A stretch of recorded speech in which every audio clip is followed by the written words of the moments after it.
I'm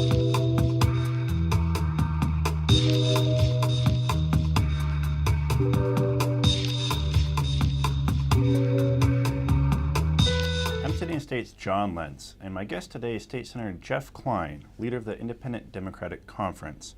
Thanks for joining me today. My pleasure, John. Good to be back. And you're launching your 2015 policy agenda. It's a 15-point plan. You call it Invest New York. Why invest? Well, I think it's important that we sort of get back to basics and once again understand that we need to invest in New Yorkers. So the Invest New York plan will invest in working people, the person who gets up every day and works hard to support their family. We're going to be investing in senior citizens, investing in families, really investing in our students. These are things that are very, very important. I think you're going to see a lot of what we talked about in some ways last year when we unveiled our Affordable New York plan. This is some very similar things, and I think we really have to, again, I said, get back to basics. Getting back to helping the many and not only the few. I think we really have to have a broad-based agenda, and I think this will do that. And one of the biggest issues in here is the minimum wage. That's part of your workforce point. And you call for local control. That's something that was discussed over the past year. And that would be up to 30% a municipality could raise Correct. above the state minimum wage. Why is that important? Well, first of all, the Independent Democratic Conference 2 years ago really led the fight for an increase in the minimum wage. It was long overdue. It's going to hit $9 in 2015. It's now $8.25. I think we need to do more, but I think the way we can do more is to give localities the ability to raise their minimum wage as they see fit. So it would be 30% of more of whatever the actual minimum wage is in the state. First of all, I think what we did very effectively 2 years ago was really sort of re-educate people. Minimum wage increases do not hurt businesses. As a matter of fact, it helps our local economy. We put out a very important study which showed that by increasing the minimum wage to $9, we would create close to 5,000 new jobs, pump millions and millions of dollars back into the economy, because when a minimum wage worker gets a boost in salary, they spend it. They're not putting it in a 401k plan or a savings plan. They're spending it, most of the time, John, they're spending it locally on food, clothing, maybe that vacation once a year. These are things that are important. So I think it's important now to give localities that ability. You know, we have a very big and diverse state. The cost of living within the state of New York is very, very different. So I think we're really allowing localities to sort of choose their own destiny for their workers makes an awful lot of sense. And at one point, the governor said a plan like this to let localities set their own minimum wage, it could be chaotic. He later changed his mind. But how do you address those concerns? That, you know, anyone can kind of do whatever they want. Well, first of all, the best thing that can happen is there would be finally an increase on the national level in the minimum wage. That allows, you know, all states to sort of be competitive. You don't want to have a situation where businesses are sort of shopping who has the lowest minimum wage. But at the same time, I think a minimum wage increase in New York is long overdue. And I think we can handle it. You know, New York City is a very expensive place to live. You know, an $11, $12 minimum wage in New York City is something that's sort of bare bones. You know, take that to other places around the state of New York. They may be satisfied with a $9, $10 minimum wage. So I think that's really the way to go in this instance, and I think it's the best way we can accomplish a further increase in the minimum wage. And you mentioned that already it is going up. It'll be up to $9 an hour, I think, at the end of the year. Would you also like to see that raised on a state level, or is it mostly just allowing local municipalities to raise it? You know, again, I'd love to see it raised on a statewide level even further. You know, I know the president talked about $10.10. That would be something, of course, I would support. But I think the best way of getting an increase in the minimum wage done in this legislative session is by giving really localities control over their own destiny. Okay. A second workforce issue you have in here is paid family leave. And you call for meaningful paid family leave in New York. I think it would be 6 weeks and up to half of a weekly wage covered. This may be of concern to businesses, but you say that it would not be any direct out-of-pocket costs for businesses. How would that work? Who would pay for this? Well, this is something that I first introduced several years ago. Unfortunately, we didn't get it done in the last legislative session, and I think we have to redouble our efforts. First of all, in the way of background, The federal government offers workers 6 weeks of 12 weeks of unpaid family leave. Now let's face it, John, there's no family that's going to be able to afford to take time off to take care of an elderly loved one, a sick child, bond with a newborn for 6, 12 weeks, even 1 week. So I think paid family leave, I think, enhances our workforce. I think it helps the individual worker. This is really investing in our workforce. And the way we designed it is sort of different than California and New Jersey, which already have paid family leave, where we're actually paying for it the first year and then continue to pay a portion so there's a smaller burden on the worker. This is not paid for by the business. It's paid by the individual worker in a very, very small amount each and every year. So it's not taxpayer dollars? It's, well, we're actually proposing taxpayer dollars, so the burden of the worker is much smaller than it would be in any other states. It would come out to like $38 a year under our plan, because we are using taxpayer dollars to make sure that amount that the worker pays for paid family leave as far as their paycheck is the lowest possible. Another big issue this year obviously will be housing. You have rent regulations expiring in New York City. You have some housing proposals in here, one of them looking at the Mitchell-Lama program, putting more money there. Do you think that'll all be lumped together, maybe part of the negotiations of extending or possibly even strengthening rent regulations? I hope so, because we're talking about continuing our rent stabilization laws, which are very, very important. We're talking about tax breaks for developers in the 421, J51, which I think we have to take a good hard look at and make sure there's room to continue to allow developers to build affordable and middle-income housing. Last year we created, for the first time in many, many years, Mitchell-Lama 2020, and also established the Mitchell-Lama Trust Fund. We need to do that. Again, this is what I was talking about before.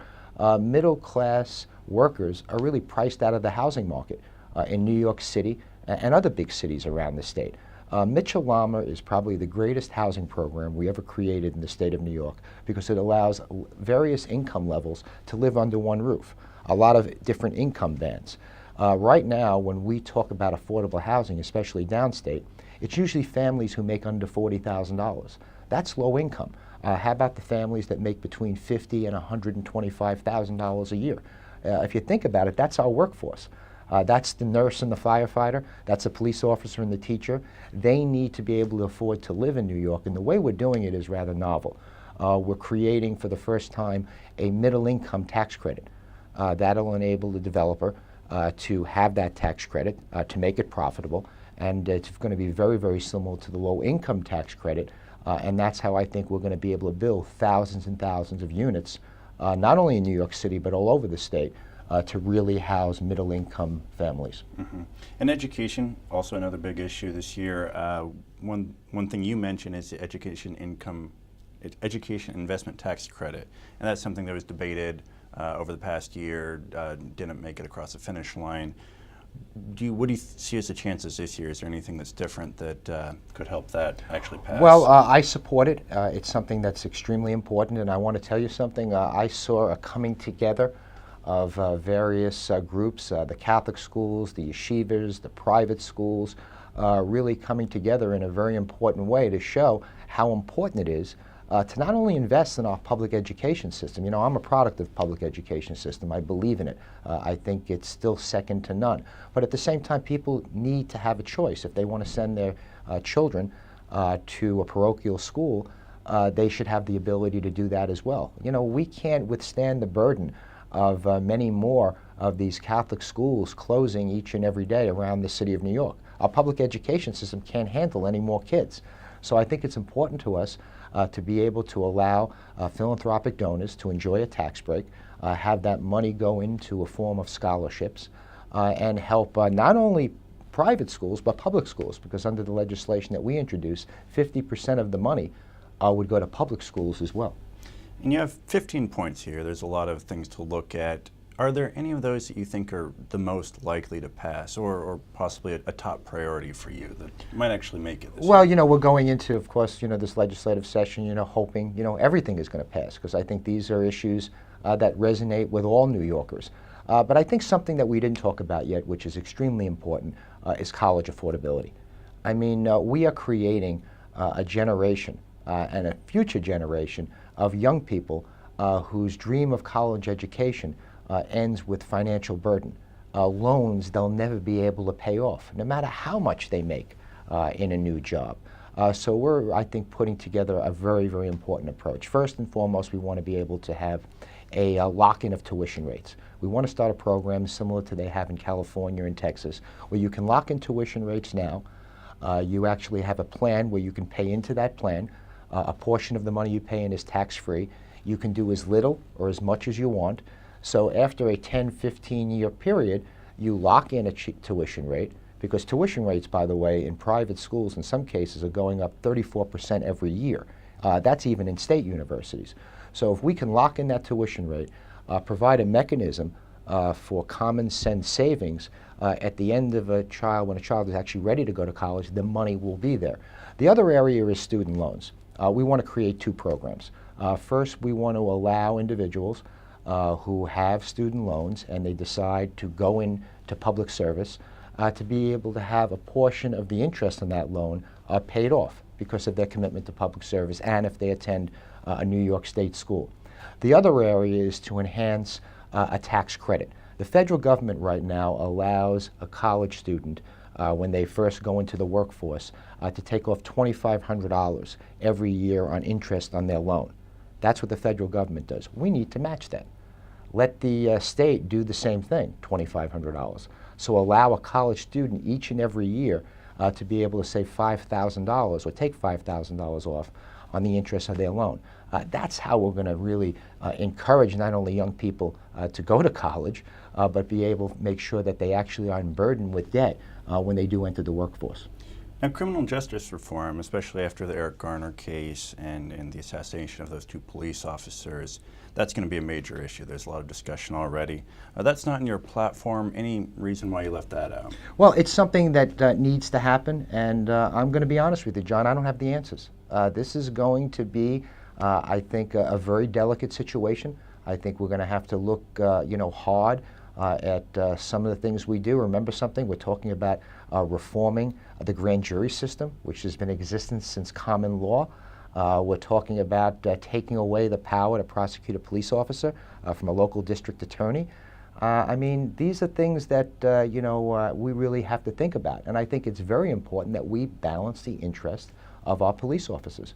I think we forget until a tragedy happens that happened in New York City when we lost two of our police officers, that the men and women in blue each and every day put their lives in the line for us. And I think it's also our duty as part of this comprehensive package to make sure that they're safe, and we also need to give them the tools to enable them to do their job, which is to protect us.